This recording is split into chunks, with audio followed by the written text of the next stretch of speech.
16 Jun ni adalah satu hari yang boleh menggugat. Boleh ke? Boleh kata gitu? Definitely. Memang 16 Jun ini, kalau perbicaraan ini proceed, semuanya akan keluar. Bila mahkamah bersidang, unless peguam bela Anwar memfailkan di mahkamah untuk supaya mahkamah bersidang, dia panggil close session. Ada gag lah Ada gag ataupun close session, tak ada wartawan.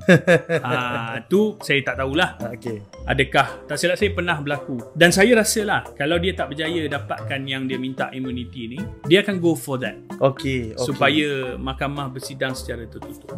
Dan segala apa yang mahkamah bicarakan, bukti yang dikeluarkan oleh pasukan Yusof Router ni mungkin tidak akan kesemuanya kita ketahui. Tapi saya harap mahkamah tolak lah. Okay. Sebab kita nak tahu, kita sebagai rakyat, kita berada di belakang PMX sebagai Perdana Menteri kita. Betul. Kita sokong PMX untuk membersihkan nama dia. Betul. Jadi biar boleh jadi Yusof Router yang menipu. Boleh jadi Yusof Router yang menipu. Jadi kita nak open court, open session, biar kalau boleh, sebab ni melibatkan Perdana Menteri. Kalau boleh perbicaraan tu dibuat live telecast kat TV. Biar makcik-makcik kat kampung semua boleh tengok. Betul. Tapi kalau ada benda yang sensitif tu, dia cut lah sekejap kan. Tapi perbicaraan tu biar berlaku. Biar rakyat boleh tahu. Sebab rakyat concern. This is our Prime Minister.